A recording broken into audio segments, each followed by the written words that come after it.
Hello everyone, my name is Brendan Marr. That noise you're hearing is my ventilator. And welcome to Page Turners They Were Not, my Star Wars podcast. Today we're going to talk about the Battle of Starkiller Base.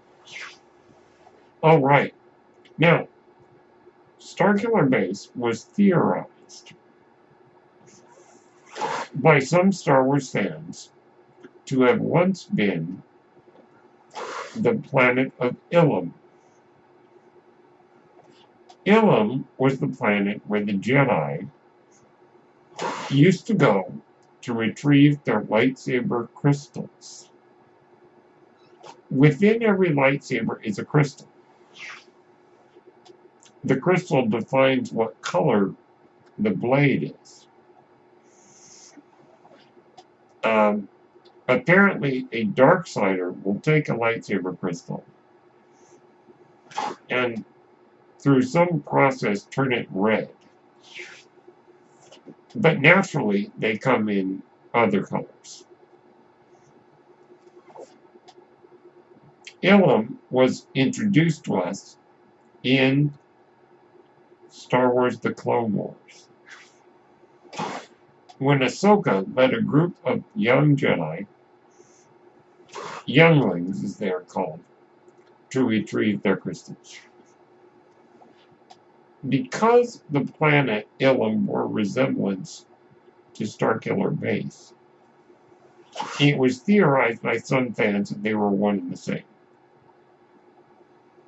And the Rise of Skywalker Visual Dictionary has confirmed that the fans were right and they are indeed the same planet.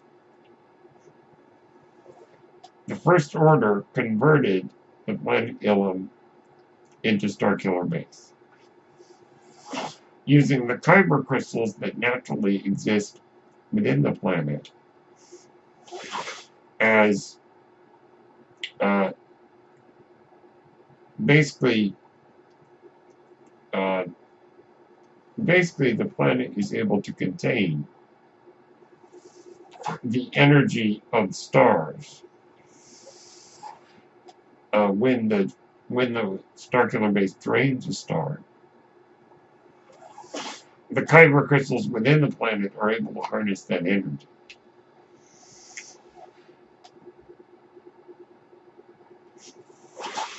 In conjunction with the base's power core.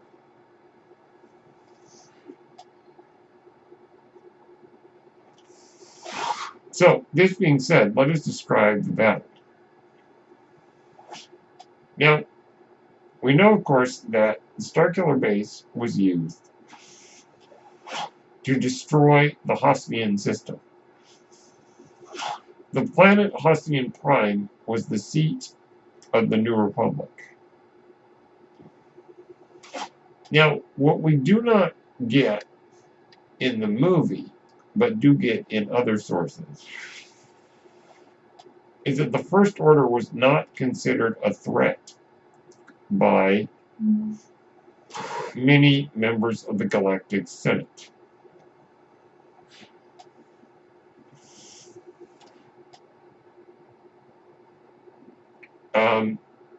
What happened was the First Order emerged, and Leia, who was acting as a senator, tried to warn her fellow senators of the danger posed by the First Order. Many of them were unwilling to listen. In fact, another senator who was an enemy of Leia informed the Senate the fact that Leia was the daughter of Darth Vader, or Anakin Skywalker. And because of the evil that Darth Vader did,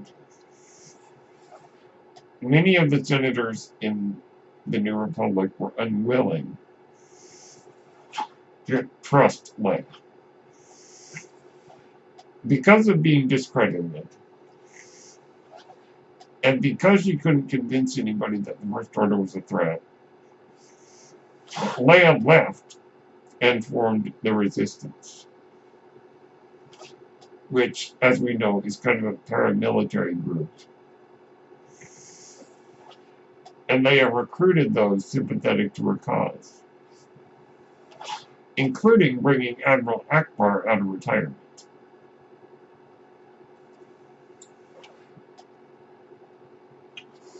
But Leia's warnings that had gone unheeded by the Republic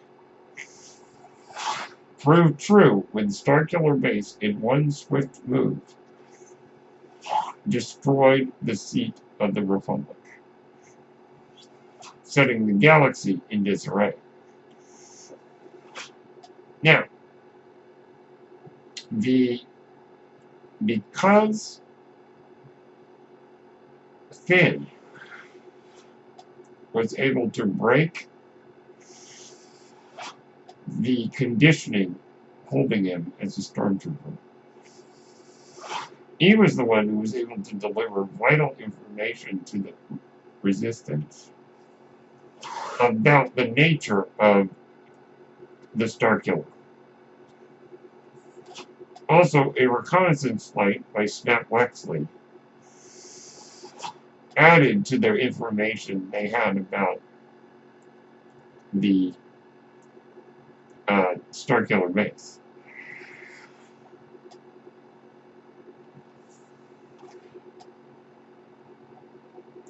And with this information, they were able to formulate a plan to get in and destroy the Thermal Oscillator. The Thermal Oscillator, in conjunction with other elements, was able to contain the massive energy that the Starkiller generated. As we know, Starkiller Base drains nearby stars and uses that power to fire its weapon. The First Order had tracked where the Resistance base was on Dakar and was planning to destroy it.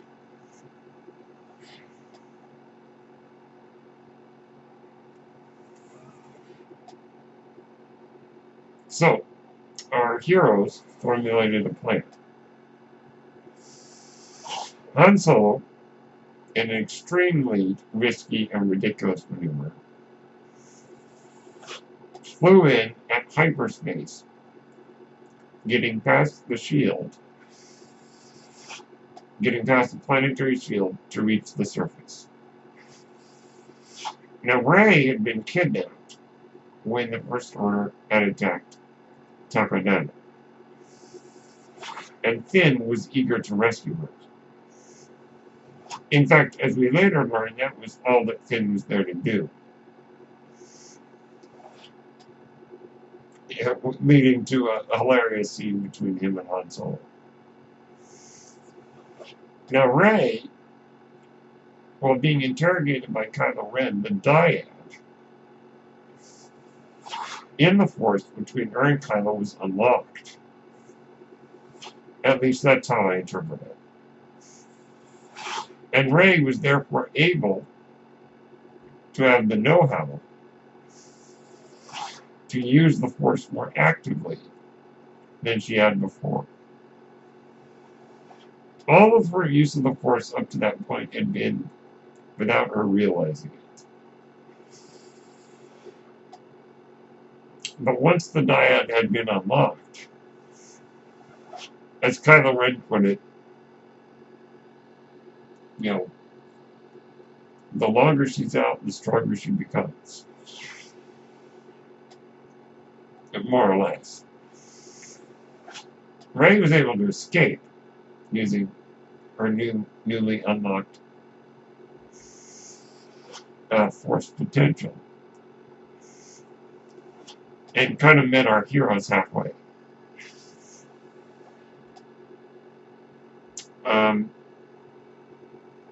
Now, of course,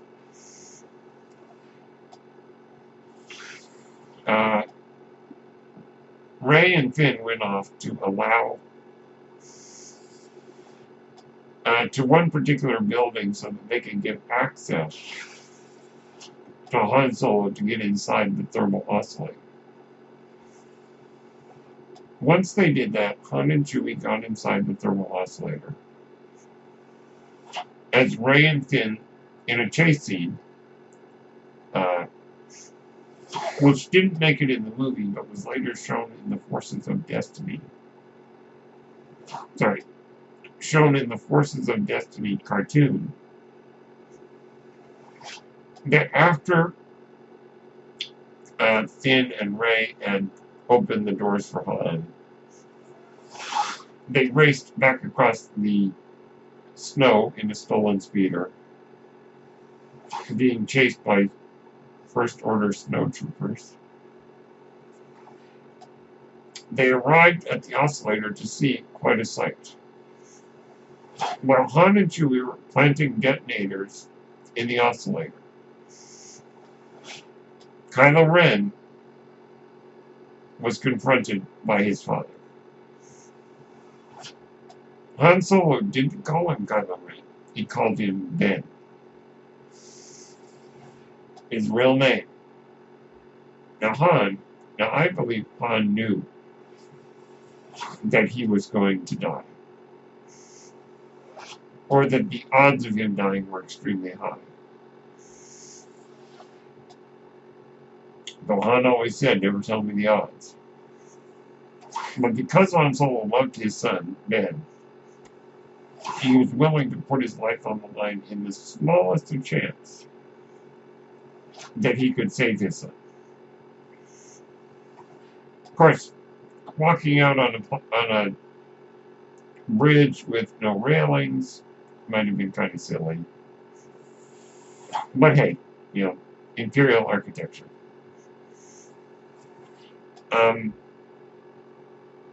Now, Finn and Ray were there to witness it.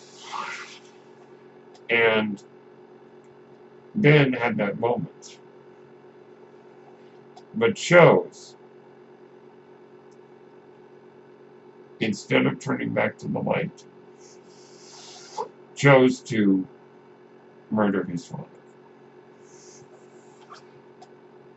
Chewbacca, howling in rage, shot Ben in the abdomen with his bowcaster, which of course would later prove to be very useful. Chewie activated the detonators, causing a massive explosion in the oscillator. Chewie ran off to get the Millennium Falcon. Ben and Ray ran off into the nearby woods. Finn and Ray ran into the nearby woods. But Kylo Ren pursued them, confronted them in the forest, and engaged both of them in a lightsaber battle. Finn tried to fight with the lightsaber, but was quickly taken out. But Ray, in one of the best moments in the sequel trilogy, used the Force to pull the lightsaber to her, Luke's lightsaber, and engaged Ben in a duel. Or Kylo Ren at this point, not Ben. Now, of course, Rey was getting beat until she opened her mind to the Force and let the Force flow through her and defeated Kylo Ren, giving him a nasty scar. Poe Dameron, who had led the X-Wings in the fight, after the explosions on the oscillator, a hole had opened up for him to get inside. He flew his X-Wing down a trench. Sound familiar? He flew into the oscillator and blew the power generators in it, and flew out. The oscillator exploded, causing the planet to destabilize and begin to crumble. Chewie rescued Rey and an injured Finn, and they flew off in the Falcon with Poe and the X-Wings right behind as Starkiller Base exploded, becoming, oddly enough, another star. And our heroes had won the Battle of Starkiller Base. General Hux and Kylo Ren had escaped.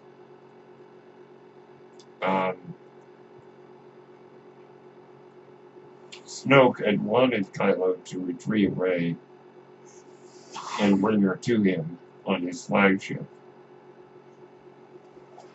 But Rey escaped, so Kylo returned to his master.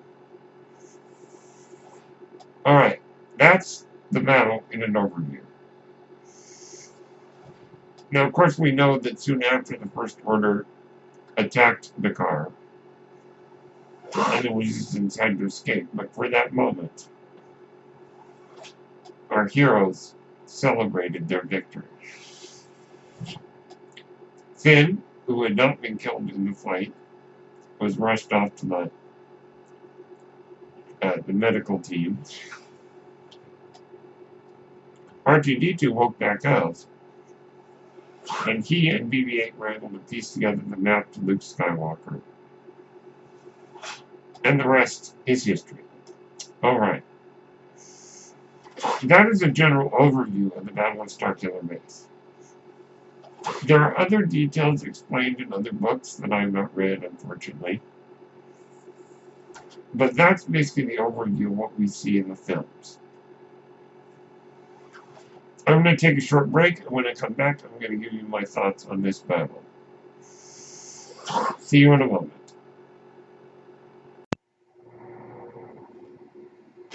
Hello there, this is Brennan Marr, host of Page Turners They Were Not, a Star Wars podcast. And I'm here to tell you about Anchor. Anchor is the best way to make a podcast. Why is that? Well, first off, it's free. Yes, you heard me right. Anchor is free.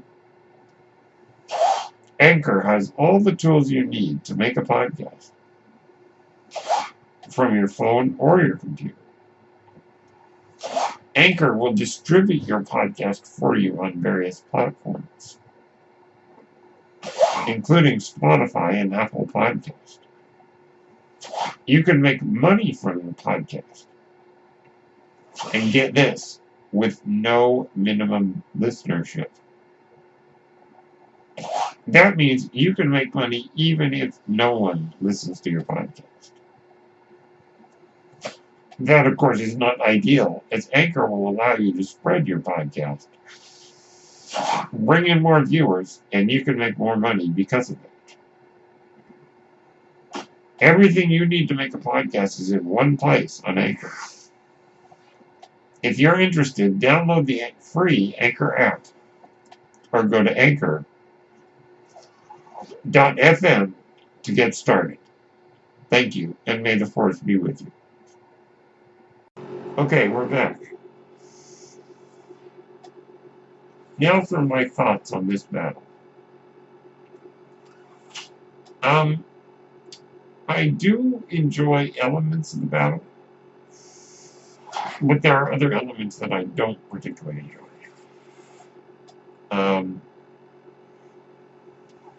Let me just get the ones out of the way that I don't like really quick. I do think the plan that they come up with in the briefing room is just a...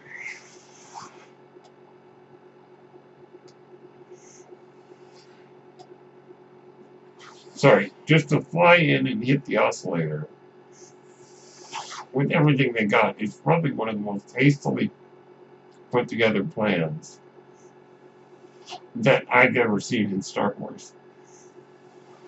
Just that Poe's like, let's go in and hit it with everything we got. Okay. You know, there isn't much in the way of planning. Now, you could argue that maybe they were pressed for time. So, and I think it was even announced in that briefing that the First Order was charging the base again. Charging Starkiller base so they could attack the Resistance. So they didn't really have much time, so maybe you could excuse the hastily put together plan. But it was ridiculous that Han's like, I got a way to infiltrate it, but I'm not going to tell you what it is. Now, a friend of mine and I were discussing that this morning, actually. And he says, and I agree, if the Millennium Falcon could get past the shields in hyperspace by traveling through hyperspace, why didn't they just have the X-Wings do that too? You know what? I told him that was an excellent point. One that I had not even considered. So, yes, I think that makes a lot of sense. Or rather, what we see in the movie doesn't make sense.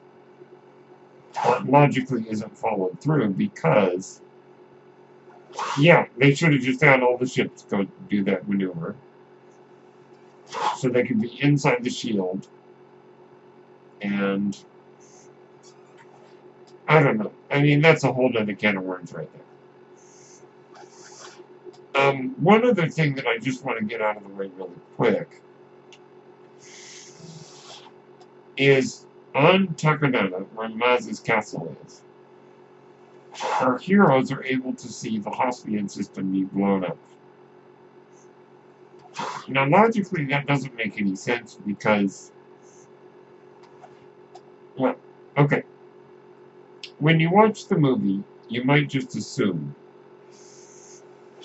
that the Hosnian system is in the same solar system as Takanana. But if you read, like, the supplemental material, you will see that Hosnian Prime is far away from Takanana in the galaxy. And so the fact that they could see it doesn't make sense. Now, of course, Pablo Hidalgo, who is like the keeper of the continuity, later said it's the technology that powers the Starkiller that allowed them to see it. Now, I'm just going to put on my tinfoil hat for a minute. I think it is entirely possible that the special effects team and the writers and the director were not on the same page as the continuity team. And what I mean by that is, if we ignore the supplemental material, it makes complete sense that they could see it.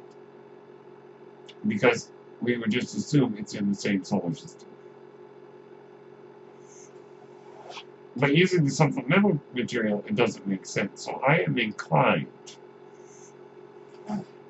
to believe that it was an error and that the continuity people had to come up with a really dumb explanation to cover for the fact that not everybody was on the same page for that scene. Now, that may not make any sense to you, but if we just go by just what's in the movie, it all makes sense, I think. Okay. Now, as for the other elements of the battle, I do like... The lightsaber fight is interesting, and some people wonder why Rey could stand toe-to-toe with Kylo Ren. Well, as I always say, the Force is more powerful than people. People act as conduits to the Force. The Force allowed Rey to have the strength to fight Kylo Ren because it was the Force at work, not Rey. And also, of course, the dyad and things like that. So, to me, it makes sense because it's the Force flowing through her. Because as Yoda taught, things might seem impossible, but they're not. You just have to believe that they can work. You just have to let the Force flow through you. And doubting it is what causes you not to succeed. So Rey embraced the Force and was able to defeat Kylo Ren. Now, Poe Dameron in his X-Wing making a trench run, that's a little too similar to the original movie. So there are elements of the battle that I really like, and elements that I'm not too big on. Captain Phasma, we won't even talk about how wasted she was. And the fact that they just grabbed her, were like, lower the shields. Okay. You know, complete waste of space that character is. And I'm going to say it right here, right now. You do not waste Gwendolyn Christie. That is a no-no. Okay. That being said, that's kind of my feelings. It's not one of my favorite battles. There are elements I very much enjoy. But in ranking the Star Wars battles, it would rank pretty low on my list. So, those are my thoughts on the Battle of Starkiller Base. Let me know what you think about this iconic moment in The Force Awakens. My name is Brendan Marr. That noise you're hearing is my ventilator. And thank you for tuning in to Page Turners They Were Not, my Star Wars podcast. May the Force be with you.